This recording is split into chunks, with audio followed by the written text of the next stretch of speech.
Hello and welcome to my How to Plumbing YouTube channel. My name is Claude Taylor. For those of you that know me, welcome back. Those that don't, I hope you enjoyed the video, and if you do, give it a thumbs up and become a subscriber. Thank you.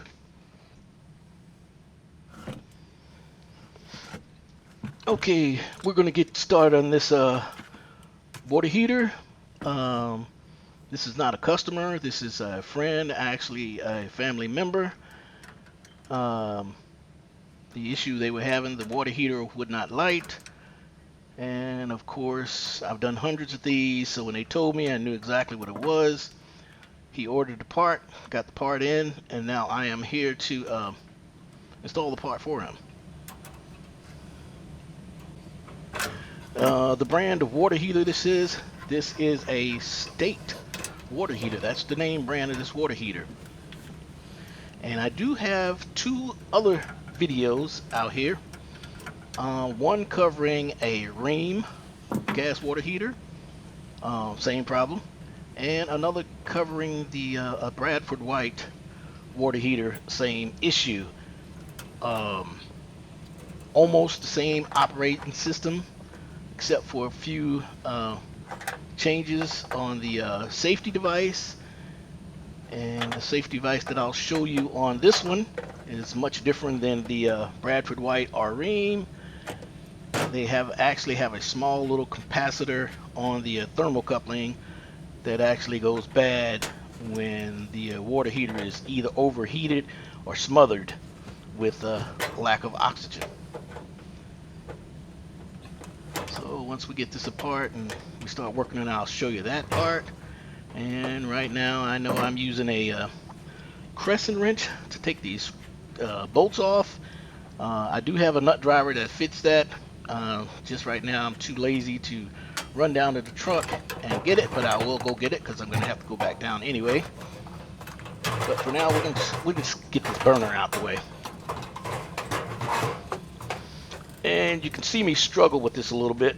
The area in this attic that I'm working in is very tight. I'm only like 3 feet from the opening. If I'm not careful, I can fall right down the ladder and hurt myself. So I have to work real careful right here in this spot. And right now it's a little early, so it's kind of not too hot, but I can feel the temperature starting to rise. And that's the bracket that was holding it in place.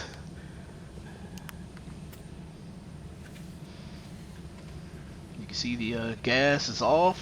As long as the handle is facing the opposite way of the pipe, it's off.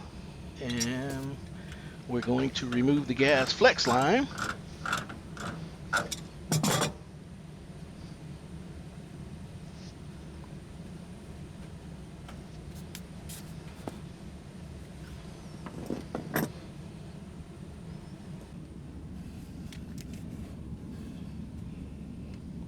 And we're going to cut the water to the hot water tank off. See, it's so tight up in here I can't really even stand up, so I have to do my best to get the camera in there to get a picture of the cutoff valve.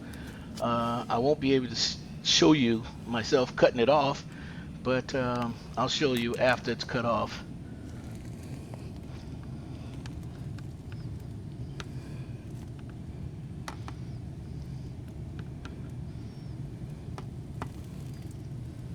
Okay, right there, it's off. As long as the handle's facing the opposite way of the pipe, it's off. And with that, we're going to relieve the pressure from the tank. Now we relieve the pressure, and there's no air in the tank, so that when we go to remove the gas control valve, we don't have to worry about water shooting out. We will get a small amount because the tank is full, but we're not going to get a heavy rush of water. It'll just kind of bloop bloop out of here, so it'll give us enough time to remove this and put the other one in place. But if you feel safer draining the whole tank to remove it, I mean, by all means, go for it. I've been doing this quite a few times. Like I said, hundreds of times, so I'm pretty familiar with it and check it real close myself. And I'm using the sponge. I'm pulling it down here in the combustion area opening because, like I said, a little water will come out, and I don't want any going into the the combustion chamber or on the bottom of the tank. Uh, so we're trying to do this job as neat as I can and without getting water everywhere.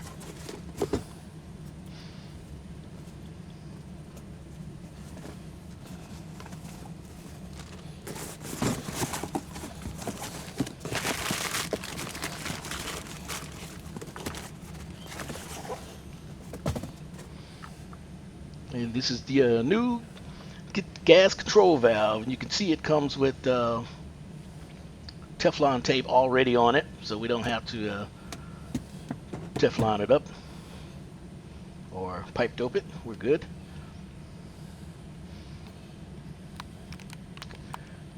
And now that I've loosened the gas control valve with the gas pipe, I used it as a tool to remove it, to loosen it. Now I can loosen it with my hand. I'm going to take it right off, and we're going to put the new one in right away. You'll see a small amount of water right there. That's about it. Screw it in, and we're good.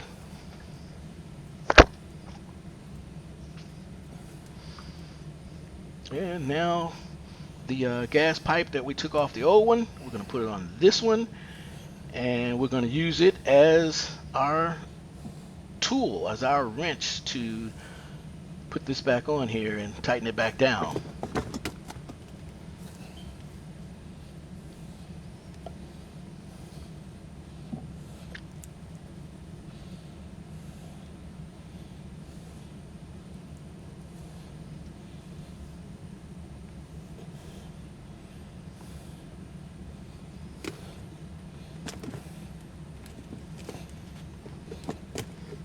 And before I do that, I did put some True Blue. That's what the pipe dope is called that I use, True Blue.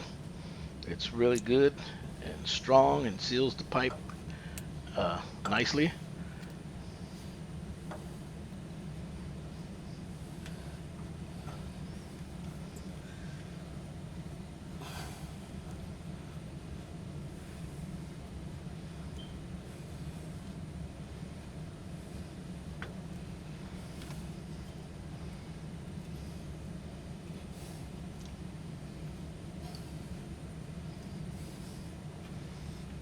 You can see how I use the leverage of the gas piping to twist the valve in place and tighten it down.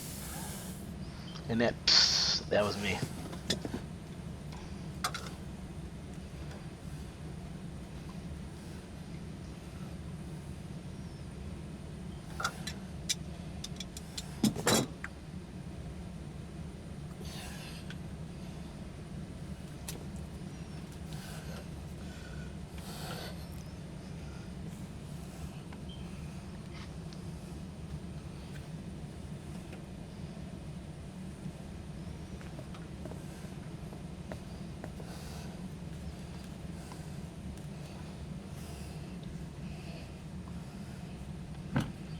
Well, you see right here, I'm going to use my channel lock pliers to tighten the gas flex line down. But what you don't see, I wasn't able to show you, is I did use backup, another wrench to hold it steady, to really get it tight and sealed.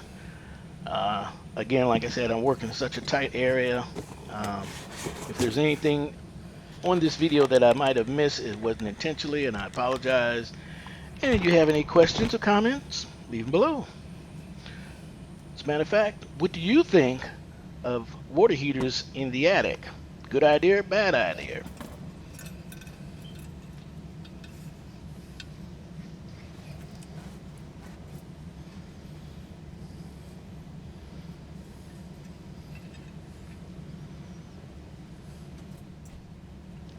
You can see where it's cracked right there.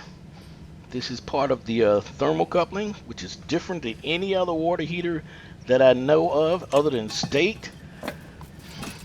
And once that's cracked, we know that it's damaged. And here's the new one, sealed nicely and tight. Again, this is the thermocoupling. A lot of you out there that are familiar with thermocouplings, you know that this don't exist on them, only on State water heater. That is what they use as their safety device to shut the water heater down in case any problems arrive. And if you see the other videos, the Ream and the Bradford White, you'll see that they have their own type of safety device. One is, those are not connected to the thermocoupling.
You probably notice that I'm starting to breathe a little heavier.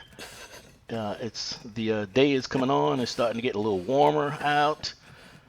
Um, and actually, I haven't been up here that long. It's just that the temperature's starting to rise rather quickly here.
Now, again, I've done this, quite a few times, hundreds of times. Um, so I do remember where a lot of the parts go. Um, but if you're hesitant and not sure of once you before you take anything apart that you're not going to remember where it went, all I do when I get to a point like that is I take a picture of it. And when I start putting it back together, if I get lost, I'll just look at the picture and it shows me where I'm at. So that's just a little advice. Thanks to technology, we can use our phones to do that. This main burner right here that I'm holding right there in the hand, if you look at it, is no more different than the burners you have on a cook stove, where you place a pot and you're cooking things. And basically, that is what this is. This is a burner, and the water heater is a large pot that sits on top of it. And once it gets to a certain temperature, depending on where you set it, it cuts off automatically. And once the pressure of the water drops, of course, this kicks right back on.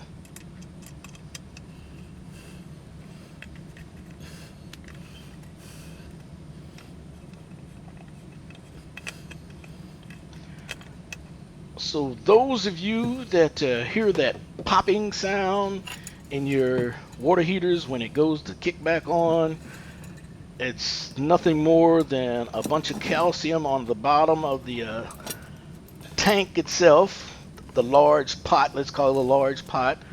It's just like putting overcooked rice on your stove and you put water in there and it starts to heat up. You start hearing it popping. Same difference. And they do recommend that you flush your water heater once a year. Me personally, I think if you don't do it once a year, you're asking for trouble, because if you start doing it 3-4 years down the line and you cut it on, you may have issues with the calcium buildup. So as soon as you get the water heater, you want to start that yearly process.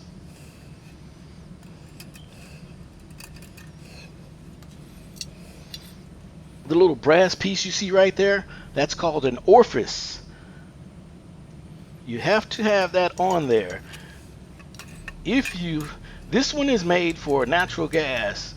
If you ever need to convert your water heater to propane, you can change that orifice out, and that will allow you to change to different type of gas.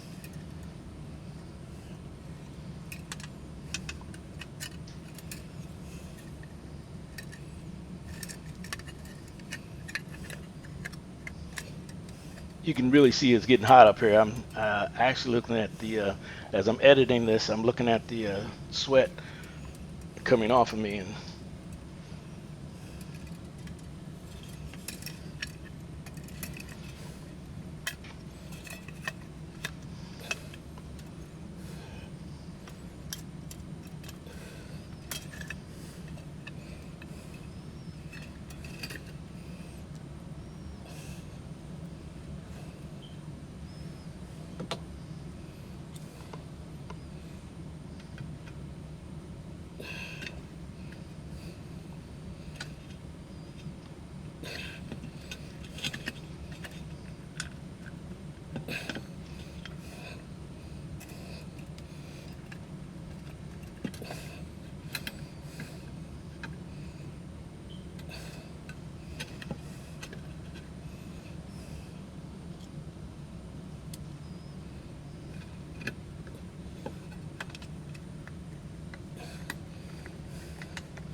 also, tankless water heaters. Leave a comment below. What do you think? Do you like tankless water heaters or the conventional one like we're working on right here, right now? The pros and cons.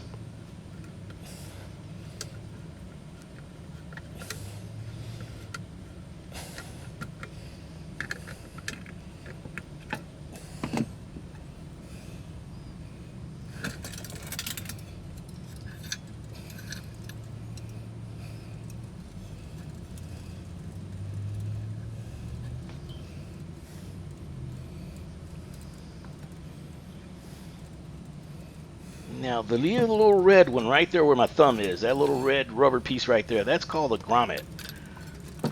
And we're going to it's kind of hard squeezing that grommet into place, but once it's in place, it's good because it keeps the combustion area nice and sealed tight,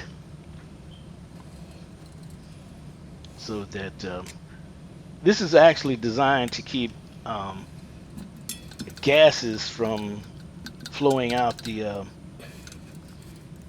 bottom of the tank. If you remember the old um, water heaters, they didn't, you can get access easily right to the bottom, but now they've sealed the bottom, and you can't get access unless you do what I'm doing here and take it all out. Okay, now we got that grommet in place, and usually when they send it in the box, the new parts, the grommet is in the spot where it needs to be, so don't mess around trying to adjust it.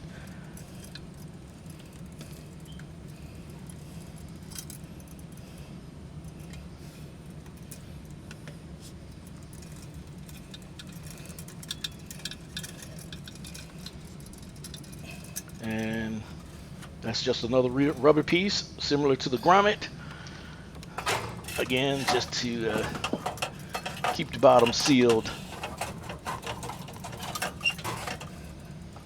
And again, it's really hard for me to try to bend over and get a bird's eye view of this because there's no room. There's no room for me to actually, I can, but it's very uncomfortable.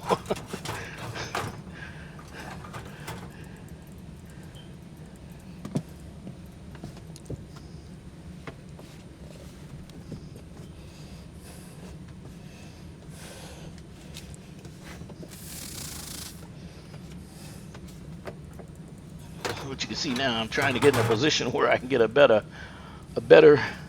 uh, angle and make it a little easier to work with getting this in here. I'm trying to get it up over the bracket that's in there, but I can't actually, like I said, I can't see it.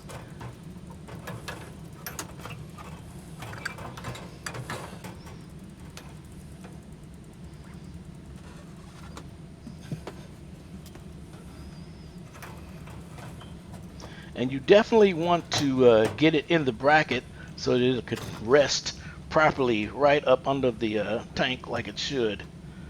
Don't just try to put it in there any other kind of way. Make sure it's in the bracket that it belongs in.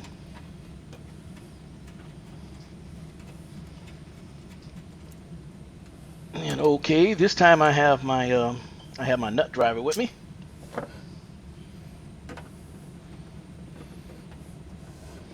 Actually, this is like a 8-way screwdriver. It has so many different parts to it. The flathead, Phillip head, 5/16 nut driver, another nut driver, and it actually even has some star wrench parts on it. So it's a really good screwdriver.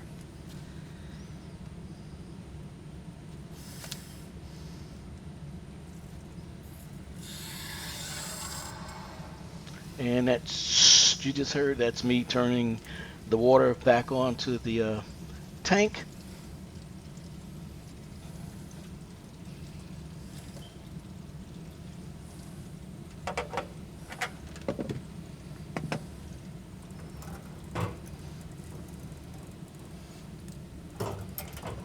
And I turn the water on before I finish, just in case there's any issues while I'm working on the tank. I'll be able to address it.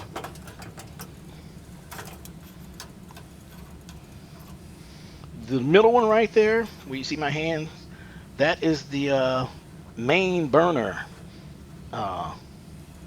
That's where all the gas goes, to the main burner.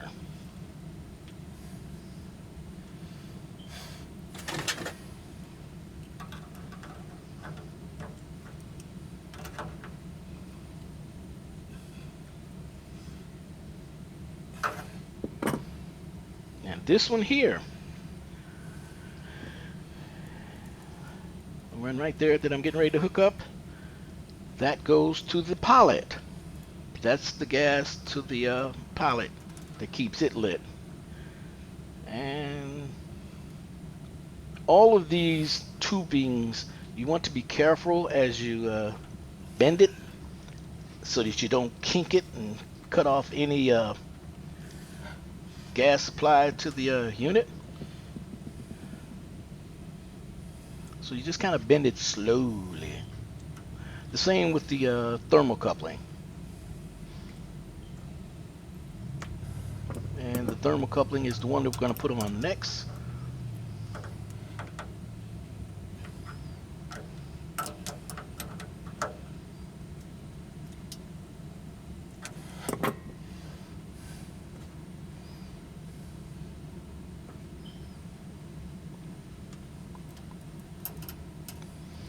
And here's the thermocoupling.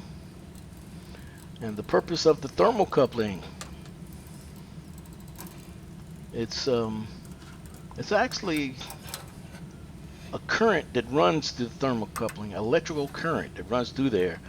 Once the pilot is lit, the pilot burns up against the thermocoupling, and that causes the thermocoupling to create a small current of electricity that operates the gas control valve itself. And that's the purpose of the thermocoupling. So when you do go to light a water heater, you always hold the gas supply down for at least a minute or so. It allows the thermocoupling to generate some electrical current to control the gas valve, and once that current gets to going, it's automatically on its own.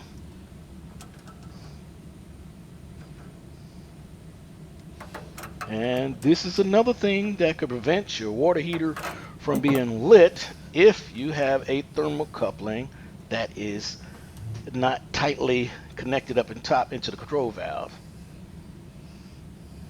There's the old one.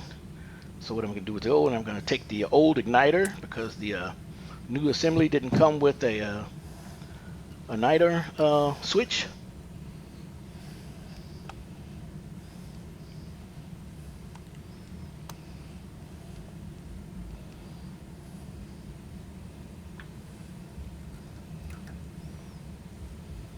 Okay, the new control valve is a little different, but that's not a problem. We're just going to squeeze it, the igniter switch. We're going to squeeze the bracket so to get a little snug in place up here.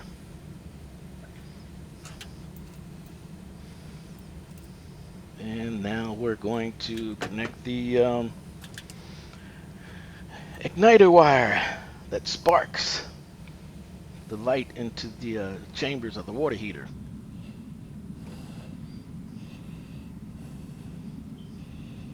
And again, this is another thing that you would like to check. If you can't light your water heater, if there's not a connection here, you're not going to get the water heater to light.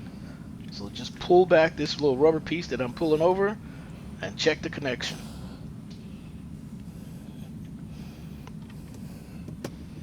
It's very rare that that happens, but it does.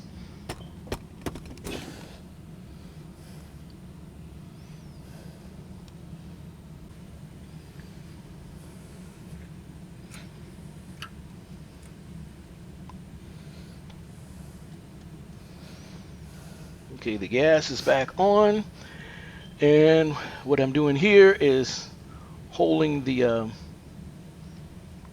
gas knob down, allowing a little gas to get in the chamber, and now I just click the igniter 5 or 6 times real fast, and that should get it lit. Normally, in this case, I would look through the glass to see if it's lit, but again, there's no room for me to hold this and look down in there, so we're just gonna hold it for a minute and hope that it's lit. And again, while we hold it, the reason we hold it in place for a minute, hold it down, is so that the pilot light can burn against the thermocoupling and generate enough current to keep it going on its own. Okay, good. It's lit. Now the main burner's on, and they're set.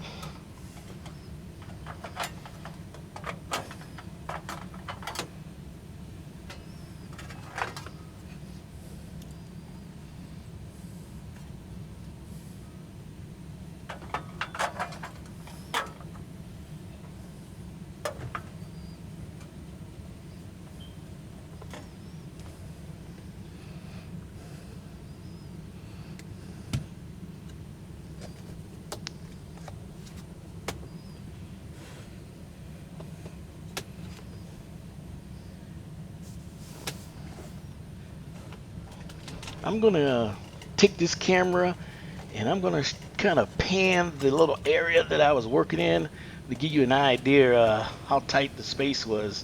You can see it right there. It's probably no more than 3 feet to the edge, so I can easily fell it over if I wasn't careful. And right down here, and that wouldn't have been good.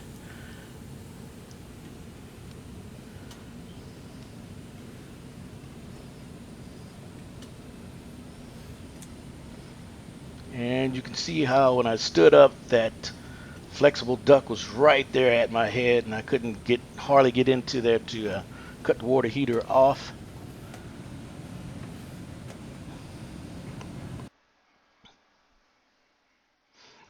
Again, my name's Claude Taylor. Thanks for watching. I hope you enjoyed it. If you're not a subscriber, become one. Thank you. And if you like the video, give me a thumbs up. Thank you. Have a great day.